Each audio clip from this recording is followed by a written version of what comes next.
Who's being the cutest?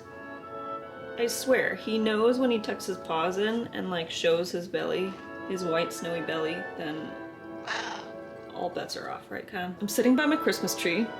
There are a lot of wonderful ornaments on here.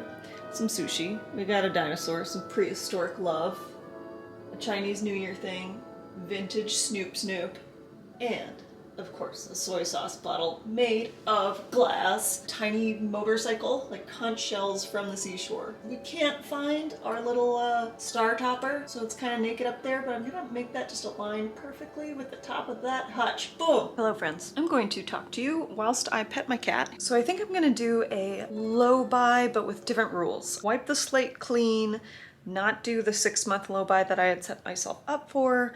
I'm giving myself that opportunity to just say, okay, this is how this year went. It was not at all planned. I wanted to go until the end of March 2021, but I was not buying nearly all the clothes, shoes, home decor, all the things that I gave myself categories for.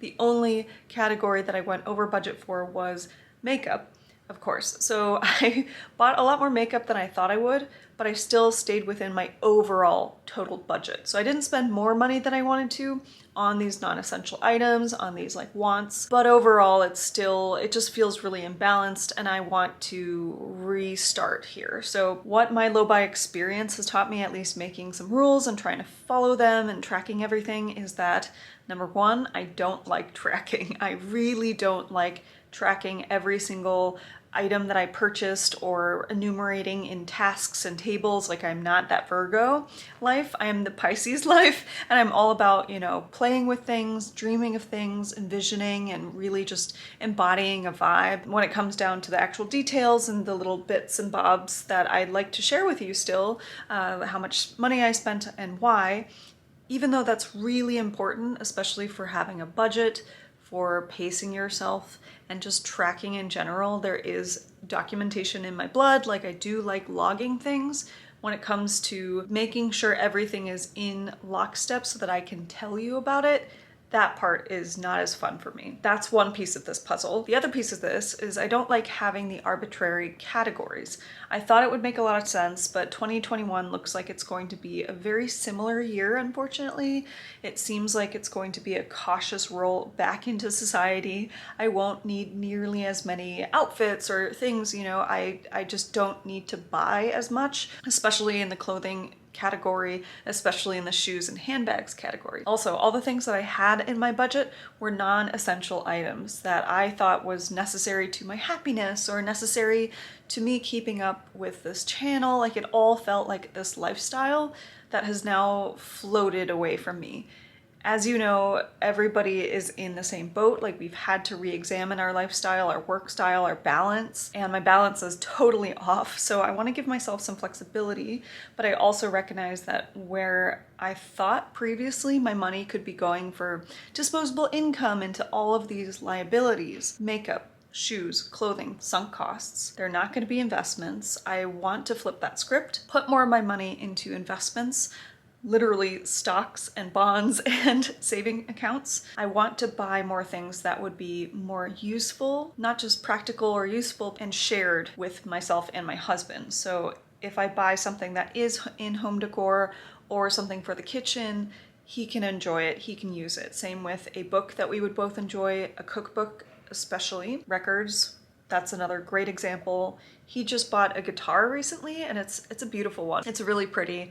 And I mean, he's getting so much love and use out of it, but I can also pick it up too. Like, I've now rekindled my love for doing that sort of hobby. Music making in the house makes us both so happy. So I want to flip the script and focus less on those things that only I can enjoy. I cannot buy a pair of Stan Smiths and include my husband in that joy. So that's one thing. Pay yourself first. I always hear that in investment terms, pay yourself first, or like in business terms, usually when you start a business. And I'm just going to touch on this briefly. Don't worry, it's not going to go devolving into something too far away. If you start a business, the whole reason why you would have an LLC versus just being like your own freelance self or whatnot. You pay your employees first, you pay for all of the equipment that you need, the business lunches that you take, like all of the money that you get from your profits, from your revenue. You pay for everything first, and then you get taxed on the money that's left. Whereas as like a person, I don't pay myself first. Like I usually have my money from my work, like my salary comes in, I already pay the government, so the taxes go, and then I start paying my bills. And then lastly, whatever is left, buy shoes and frivolous things, I should flip that as well. So whenever I get money, of course I will have to pay bills, but I should first pay myself and first pay my investments and my future. Put money in there first, and then what's left can go to these liabilities. So I want to focus more on assets, things that will grow my money, things that will give me a return, whereas the return on a liability, it really is just downhill. Yes, I'll get an instant spark, like a little bit of enjoyment, and then it will be a useful item, hopefully, to me. But I want to just really minimize that section of my spending. So all of these thoughts encapsulate into one style of low buy that I want to go into. And this was inspired by this content creator on Instagram called Karina Style. I will link her down below. She really inspired me. She was on a low buy, but I didn't know that at first. I found her Instagram because of like all the minimalist fashion wardrobes and outfits that I was looking for. And I think she's, you know, maybe a little bit younger than my mom, but definitely a generation older than me. And she has this really sophisticated, clean style that also seems relaxed. And she has a small wardrobe. It gets constantly remixed. She is a master of color and color theory and how everything just works as a system. And she posts her outfits, and you see the same stuff appear over and over and over, but they're so classy. She seems so happy. Yes, there's the veneer of Instagram, but what I love about it is that she seems to have something that works for her. And when I see that and it all syncs up, it feels like she's at peace. At least that's what I get from it. It's an impression, right? Like I don't know this person. I don't know how it actually works for her. But she had this 2020 goal of only inviting 20 items into her wardrobe. So it was wardrobe specific. And she had a little grid. In that grid had like almost like an advent calendar empty spots, 20 empty spots that were all littered around. And whenever she added something, she would put the little thumbnail of that item into a slot, and you could see the 20 items get filled. And I thought that was a lovely visual way to see and track both what you had, but it's not like down to the numbers. And it also just showed you like the spread of categories. Like you could easily see there are 3 pairs of shoes, 2 belts, and 2 cardigans, let's say. So I want to do something like that, and I totally attribute it to Karina Style for inspiring me to do this. Had to change my camera battery. Let's get back to it. Whoops, I was like literally holding it so that you could see my double chin. That's exactly the shot that I want you to see. Okay, I told myself that right before I shut the camera off, because the battery was about to die, to write down my last sentence so I would know exactly the following sentence. It's like in Queen's Gambit where they have to already know the move they're about to make, and before they make it, they write it down and then they can adjourn for tomorrow. And then when they're ready to start again, the game master will make that move for the person. So there's no going back. It's just like a seamless continuation. You don't get extra time to rethink your move. Thought that was great. Anyway, I thought I should do that, and then I didn't do that, and now I have completely forgotten my thought. So shame on me. I'm just going to continue with the current thoughts in my head for this coming year, is to evaluate all of my investments. I might not go into that on YouTube too much, but I will go into my purchases, my liabilities, look at all my investments, pay myself first. With all of the money left, I'm not going to keep like strict budgets with $600 here, $300 here. I'm just going to keep it at a numerical item list. So 20 items means 20 items. It might be a little tight, we'll see. Usually I'm pulling in way more than 20 items of anything. Every time I'm on Sephora, I have like 10 things in my basket, and that's why I have gotten to this place that I'm at. I had about 78 eyeshadow palettes at the beginning of my YouTube career, and that was 6 months ago or so. Can you imagine how many times I was on that site constantly scrolling, constantly trying to find the next cool thing, holy grail, allow myself to get tantalized by the selection. It wasn't enough that I had like 50 palettes, 60 palettes, 70 palettes. I still had to keep going. It was a whole roller coaster effect. There was no stop gaps, there was no friction. It simply was me going forward with what I wanted, tunnel vision. So I want to acknowledge that I've actually come pretty far with this addiction. I can feel the withdrawals. Like it's been difficult to shift my habits. Finding it hard to know how to replace my shopping. I am basically working from home full-time at my salaried job, which I'm really grateful to still have. But then that means I'm connected to the internet every day. I'm always online. I'm always on Teams. I'm always on Zoom meetings, like constantly connected, wired in.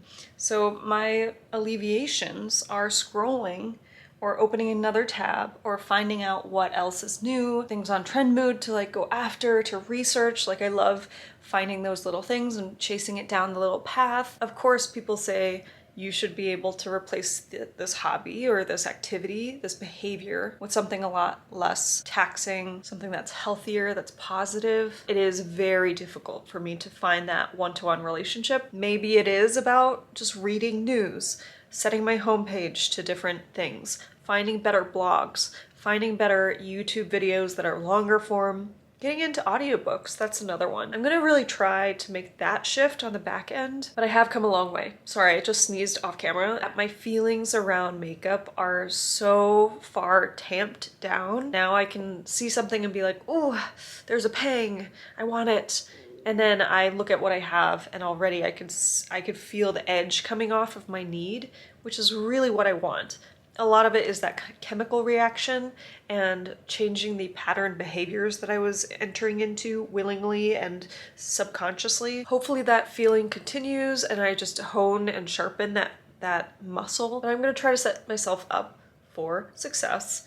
And everything that counts for this 20 item list is stuff that Ben cannot enjoy. Kind of pulled him into the equation, not as him as the individual, as Ben in his whole wonderfulness, but Ben as the symbol of my partner, my life, sharer of goodness and food and space and oxygen and love. If I'm going to build a future with him, and I fully intend to, I want to set us up. Me holding up my end of the bargain, eradicate behaviors that aren't benefiting both of us most of the time. Obviously, self-care, self-love, enjoyment, personal fulfillment, independence, all of those things I value really deeply.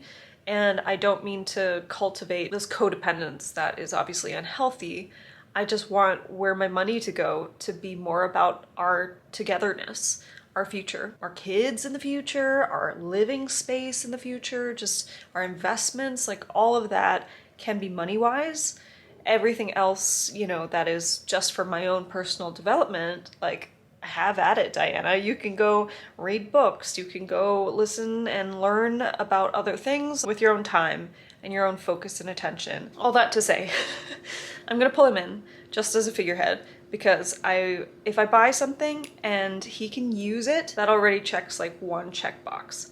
Obviously, if I buy a pair of headphones, but he already has like 2 headphones, me buying a third pair for the household, he's not going to use them, right? So that really is a purchase for me. Even though he can use the headphones, he's not going to because he has 2. So that to me doesn't really check the second box. And that would not count as something that is communal. It would count towards my calendar of 20 items. Clothing is a great example. Very easy to categorize, that all counts. The 20 items, clothing, shoes, accessories, hair accessories, bags, makeup, like all of that is just singular to me, and that would count to the 20. If I buy 10 Kit Kat bars and I eat them all, that wouldn't be very nice of me, but would that count towards the 20 items? I haven't figured that out yet. Probably not, but I really shouldn't do that either, right? Like, this is where it gets a little gray. That's kind of the rules that I'm setting myself up with. Obviously, I'm going to allow myself to, within reason, amend these and help myself like fix these rules if they start to not apply, or if I find too many loopholes or they're too stringent. Like, I don't want it to be an extreme uncomfortable and unattainable goal for myself. I want this to be a challenge. I want it to be hard. And I want to be able to learn from this experience, which to me means I have to be vigilant at all times. I have to be smart with what I'm doing. But I also have to allow myself to enjoy the process. I'm really excited, like right now, for all of this, and hopefully it could inspire you to think about a system for yourself to do this. Oh, I was gonna say, and now I remember my little like chess move. I was gonna say I wanted to do 21 items for 21 because when I saw Karina Style do it, she was like 20 items for 20 and it was just such a perfect number. Did I say 20 for 20? I meant 20 for 20, 20. Yes. If I did that, then it would logically follow that the following year I might enter into a 22 for 22 and then a 23 for 23 and then life creep would happen. So I wouldn't want that. I'm also considering, yeah, maybe doing a 21 for 21 because how often would I actually do this challenge? Is this just a one-year thing?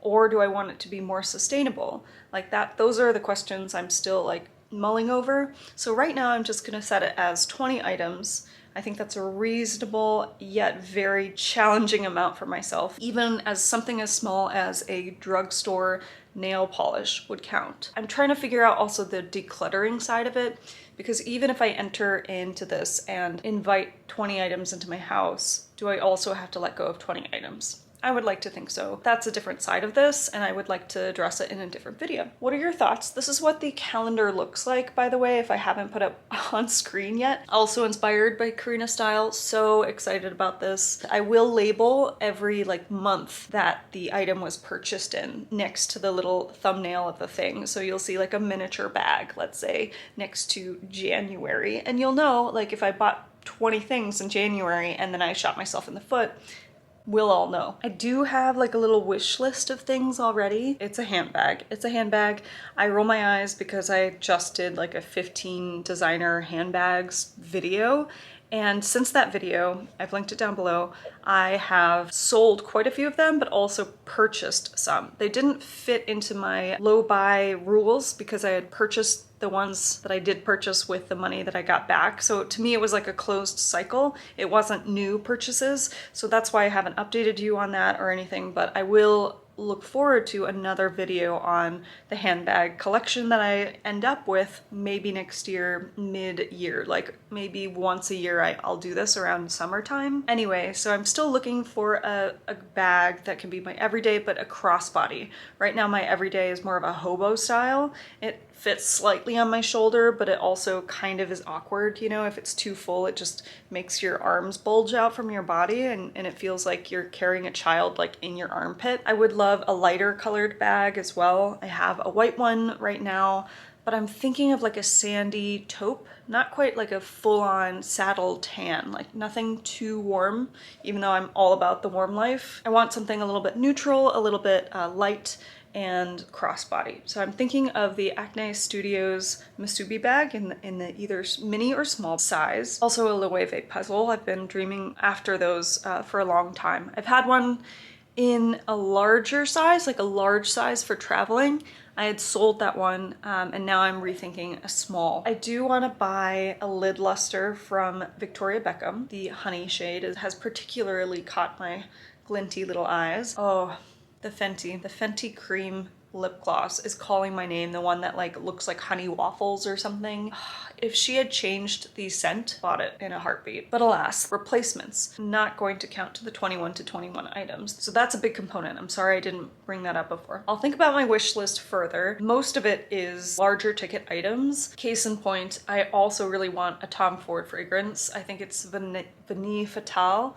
Ooh, I've been reading a lot about fragrances and I really, really want that one, but it's like $250. I would rather save up for it, enjoy what I have for a little bit, but that might be also on the wish list. Gotta slow my roll, but I really kind of like that a designer bag next to a lip gloss that's 20 bucks. All of these are now vying for position on that little graph. That's what I like about it because it really makes me think, will this one pot of eyeshadow be so important to me? Like, will it be basically life-changing for me to let it come into my life. It's not about how many eyeshadows I already have. A simple thing of, is this worth it? Because I can only invite so many things into my life of use, of high value. It's like the creme de la creme, VIP, all about that life. So I really am excited about this. It feels right. So if you've enjoyed this video, please give it a thumbs up just to be like, hey, you can do this. I believe in you, you've got this. And I really want to know if you're going to enter in this kind of challenge for yourself, or if it intrigues you, or if you've tried something like this before. I have only encountered that 20 items for 2020 with Karina Style on Instagram. I have never seen that before. And I might be the dorkiest of dorks. I'm not great at social media. I am not great at checking out what the haps are with the kiddos. So please let me know if that's like a thing. I should know. I should definitely know. Alrighty, I'm gonna leave you there. I wanted to say I'm very much enjoying the green story that's happening here. This green nail polish is by Essie. I hate the name of it. I thought it was gonna be like something really quirky, but also sultry and safari. I think it's still safari. It's like cargo on the go-go or something like that. I'll link it down below. Hate the name, love the color. One of those fast drying ones too, so it looks like it's in a different bottle than Essie's usual like twisted glass bottles, but don't mind it. I've been on a real green nail polish kick for a while. I'm sorry that this video hasn't been particularly in the same vein as all the others. There was a way that I thought low buy videos should go, and that is putting up all the things that I bought and telling you exactly how much of my budget I spent, like all of that. Yes, that's fun for some people to watch, but it's just not fun for me to make, and I have to trust myself on that and listen to what my preferences are, because they're just as valid as your viewership. So thank you for kind of sitting with me, chatting with me during this holiday season. Happy Hanukkah, happy holidays, Merry Christmas, everything. I really hope that you're having a warm and cozy time. If you're in the Southern Hemisphere, cheers. See you on my next video. Adios.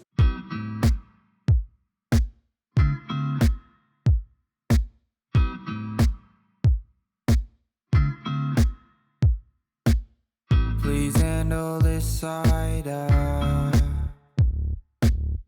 You got me upside down.